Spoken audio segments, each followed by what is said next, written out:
ఈరోజు day 9th కాట్రాలో ఉన్న శ్రీ మాతా వైష్ణోదేవి దర్శనాన్ని మనం కంప్లీట్ చేసుకోవడం జరిగింది. ఇది మార్నింగ్ వెళ్తే నైట్ 8:30కి రీచ్ కావడం జరిగింది. టోటల్గా 32 కిలోమీటర్స్ మనము నడక మార్గాన వెళ్ళడం జరిగింది. అలాగే మనము అమర్నాథ్ యాత్ర కూడా మనము 43 కిలోమీటర్స్ బై వాక్ వెళ్ళి రావడం జరిగింది. టోటల్గా మనకు 85 కిలోమీటర్స్ నడవడం జరిగింది ఈ రెండు యాత్రలు కంప్లీట్ చేయడానికి. 4 days గ్యాప్లో మేము ఈ రెండు యాత్రలు కంప్లీట్ చేసుకున్నాము. అలాగే మేము బయలుదేరినప్పటి నుంచి ఇప్పటి వరకు అన్ని వీడియోలు నా ఛానల్లో అప్లోడ్ చేయడం జరిగింది. అవి కూడా మీరు చూస్తున్నారని నేను అనుకుంటున్నాను. నా వీడియో కనుక నచ్చితే చిన్న సబ్స్క్రైబ్ చేసి నాకు సపోర్ట్ చేస్తారని. అమర్నాథ్ యాత్ర అలాగే వైష్ణోదేవి యాత్ర ఫుల్ ఇన్ఫర్మేషన్స్ మీకు నా ఛానల్లో వీడియోలు తీసి అప్లోడ్ చేయడం కూడా జరిగింది. మీరు అవి చూసి ఏమైనా చిన్న చిన్న డౌట్స్ వస్తున్న కామెంట్స్ రూపంలో చెప్తే దాన్ని క్లియర్గా ఎక్స్ప్లెయిన్ చేయడం కూడా జరుగుతుంది.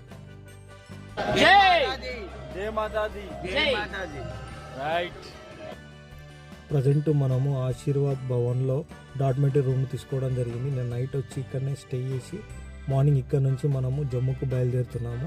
ఇది వచ్చేసి టోటల్ ఆశీర్వాద్ ధామ్ యొక్క డీటెయిల్స్. దీనిలో వచ్చేసి డాట్మెంటరీ రూమ్స్ ఉంటాయి, మీకు వీడియోలో కనిపిస్తున్నాయి. ఇలానే మనకు ఏసీ రూమ్స్ కూడా ఉంటాయి. 200 రూపీస్ పర్ డే. ఇది వచ్చేసి మాకు 150 రూపీస్ నాన్ ఏసీ తీసుకోవడం జరిగింది. అలాగే ఇక్కడ టోటల్గా మనకి బిల్డింగ్ ఎలా ఉంటుందో మీకు ఈ వీడియోలో మీకు ఎక్స్ప్లెయిన్ చేస్తున్నాను. ఇది వచ్చేసి మనకు 3 to 4 ఫ్లోర్స్ ఉంటాయి. ప్రతి ఫ్లోర్లో మనకు 400 to 600 బెడ్స్ ఉంటాయి. డాట్మెంటరీకి సంబంధించినవి మనకు ఒక బ్లాక్లో వచ్చేసి దాదాపు 200 బెడ్స్ ఉంటాయి.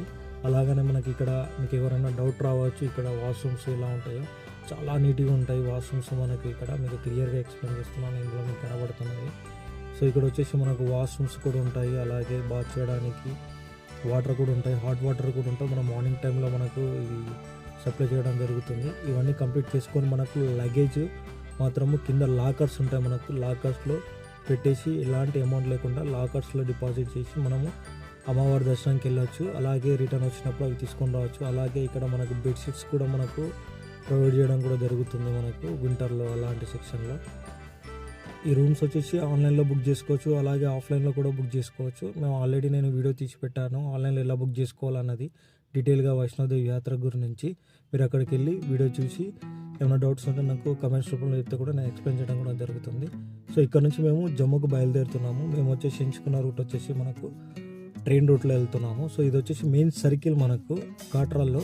ఇక్కడ నుంచే మనము ఎటు వెళ్ళాలన్నా అని మీకు నియరెస్ట్ బస్ స్టాండ్ కూడా ఉంటుంది పక్కనే. మీకు ఈ రూట్లోనే మనము అమ్మవారి దర్శనానికి వెళ్తాము. ఇక్కడ నుంచి 1.5 కిలోమీటర్స్ ఉంటుంది. ఇక్కడ నుంచి ఆటోస్ కూడా వెళ్తాయి, అలాగనే మనం బై వాక్ కూడా వెళ్ళొచ్చు. మీకు స్ట్రైట్ ఫార్వర్డ్ చూపిస్తున్నది మనం రైల్వే స్టేషన్ రూట్ వెళ్ళే రూటు. ఇక్కడ నుంచి దాదాపు 2 కిలోమీటర్స్ ఉంటుందని చెప్పారు మనకు. సో మనము బై వాక్ వెళ్దాము, లోకల్ కూడా విజిట్ చేద్దామని. మీకు కనబడేది బస్ స్టాండ్ ఆ ఏరియా. పక్కన మీకు రిజిస్ట్రేషన్స్ కౌంటర్ కూడా ఉంటుంది. ఆన్లైన్లో వేసుకోవచ్చు, ఆఫ్లైన్లో కూడా వేసుకోవచ్చు వచ్చి ఇక్కడికి. సో ఇక్కడ నుంచి మనం బయలుదేరుతున్నాము, మనము స్టేషన్కి ఎలా వెళ్తున్నామో రూట్ కూడా చూపిస్తాను.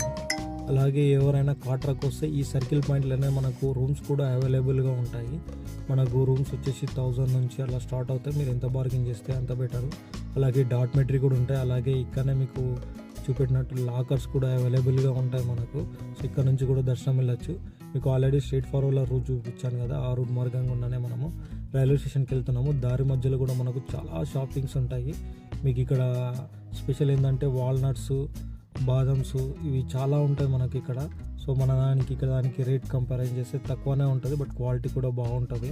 సో అలానే ఇక్కడ ఫుడ్ విషయం కానీ అలానే టిఫిన్స్ కానీ రీజనబుల్ రేట్స్లోనే ఉంటాయి. 50 రూపీస్ 60 రూపీస్ స్టార్ట్ అవుతుంది మనకు. సో ఫుడ్ వచ్చేసి మనం తీసుకుంటే 150 రూపీస్ అలా ఉంటుంది. సో డిపెండింగ్ ఆన్ ఫుడ్ అయితే అంత మాత్రం మన సౌత్ ఇండియా లెవెల్గా ఉండదు, బాగానే ఉంటుంది. సో ఎక్కడికి వెళ్ళినా కానీ మనము లాంగ్ వెళ్తున్నామంటే కంపల్సరీ మనం అడ్జస్ట్ కావాల్సిందే. సో మాకేంటంటే ఈ దాదాపు ఒక 4 days బ్యాక్ నుంచి ఇవి వర్షం పడతానే ఉంది. మనకి ఈరోజు కూడా వర్షం స్టార్ట్ అయింది. మాకేంటంటే మేము ఎప్పుడు స్టార్ట్ చేద్దాం అనుకున్నా వర్షంతోనే స్టార్ట్ అవుతుంది. వైష్ణోదేవి యాత్ర కూడా అలానే వర్షంలోనే వెళ్ళాం, పైకి వెళ్ళాము. మీకు ఆల్రెడీ వీడియోలో కూడా చూస్తారు మీరు. సో ఈ విధంగా మనం ఈ రోడ్ నుంచి బవాక్ ముందుకు వెళ్తున్నాం. ఇది 2 కిలోమీటర్స్ ఉంటుంది మనకు. ఈ దారి మధ్య ఇది వచ్చేసి మార్నింగ్ టైం మనము బవాక్ రైల్వే స్టేషన్కి వెళ్తున్నాం. మన ఆశీర్వాద్ ధామ్ నుంచి ఇక్కడికి దాదాపు 2.5 కిలోమీటర్స్ ఉందని చెప్పారు. సో అందుకని వాక్ వెళ్తానే చూసినట్టు కూడా ఉంటుందని వెళ్తున్నాము. ఇక్కడ మనం ఏంటంటే అమ్మవారిని దర్శనం చేసుకోవడానికి మార్నింగ్ టైమే మనము ట్రెక్కింగ్ స్టార్ట్ చేస్తేనే బెటర్. అది ఎంత మార్నింగ్ అయితే అంత బెటర్. 6 o'clock 8 o'clock ఆ మధ్యలో వెళ్తేనే బెటర్. ఎందుకంటే రిటర్న్ రావడానికి కూడా ఈజీగా ఉంటుంది. మనకు రిటర్న్ రావడానికి దాదాపు అన్న 7:38 అవుతుంది. ఇది బై వాక్ నడుచుకునే వారికి చెప్తున్నది నేను. డోలీ కానీ పాల్కి కానీ అలా వెళ్తే వాళ్ళకు తక్కువ టైంలోనే రావచ్చు. మీకు కనబడుతున్న రూట్ వచ్చేసి మనకు రైట్ సైడ్ వెళ్తేనేమో రైల్వే స్టేషన్ ఇక్కడ నుంచి 1 కిలోమీటర్ ఉంది. మనం ఆల్మోస్ట్ 1 కిలోమీటర్ బై వాక్ నడుచుకుంటూ వచ్చాము. ఇంకో ఇక్కడ నుంచి మనకు 1 కిలోమీటర్ ఉంది. అలాగే టెంపుల్ దారి మధ్యలో కూడా మనకు కొన్ని లంగర్స్ ఉంటాయి మనకు. సో అక్కడ కూడా ఫుడ్ ప్రొవైడ్ చేయడం జరుగుతుంది. దారి మధ్యలో కూడా 2 పార్వతీ భవన్స్, శ్రద్ధా భవన్స్ కూడా ఉంటాయి మనకు స్టే చేయడానికి. దాంట్లో కూడా డాట్మెటరీ రూమ్స్ కూడా ఉంటాయి. ఒకవేళ నైట్ స్టార్ట్ చేసుకున్న వాళ్ళకు ట్రెక్కింగ్, సో అక్కడ స్టే చేసి ఎర్లీ మార్నింగ్ కూడా వెళ్ళొచ్చు.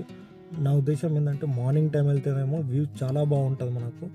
రిటర్న్ వచ్చే టైంకి కూడా నైట్ టైం కాబట్టి ఇంకా కింద ఏమున్నది కూడా మనకు బాగా కనబడుతూ ఉంటుంది. సో అమ్మవారి దర్శనం మాత్రము హాఫ్ అన్ అవర్ నుంచి 45 మినిట్స్ పడుతుంది మనకు దర్శనం కంప్లీట్ కావడానికి. వీకెండ్లో అయితే ఎక్కువ టైం పడుతుంది మనకు దర్శనం కావడానికి. సో వీక్ మధ్యలో వెళ్తే మాత్రం డెఫినెట్గా ఒక 30 నుంచి హాఫ్ అన్ అవర్ మనకు పడుతుంది. అక్కడ నుంచి కంపల్సరీ భైరవ్ బాబా దర్శనం చేసుకోవాలి మనము. సో అక్కడ నుంచి వాక్ వెళ్ళొచ్చు, లేదంటే రోప్ వే వెళ్ళొచ్చు. రోప్ వే వెళ్తే ఏంటంటే కింద ఉన్న లొకేషన్స్ అన్ని మంచిగా కనబడతాయి అన్నట్టు. రోప్ వే ఒక ఎక్స్పీరియన్స్ ఉంటుంది అన్నట్టు. రోప్ వే ఎంచుకోవడం జరుగుతుంది మనకు. అది వచ్చేసి 100 రూపీస్ ఛార్జ్ ఉంటుంది అప్ అండ్ డౌన్. సో మీకు ఆన్లైన్లో దొరుకుతుంది, అలానే ఆఫ్లైన్ టెంపుల్ ముందు కూడా మనకు అవి ఇస్తారు.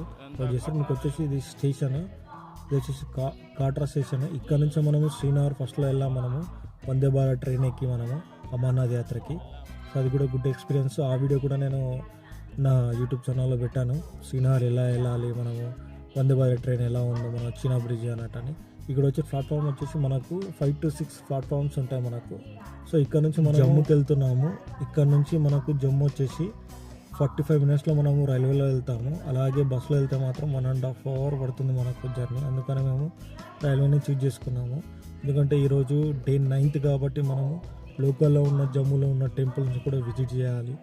సో విజిట్ చేసిన తర్వాత ఆ రోజు స్టే చేసి తెల్లారి మార్నింగ్ మనము జమ్మూ నుంచి సికింద్రాబాద్ బయలుదేరుతాము.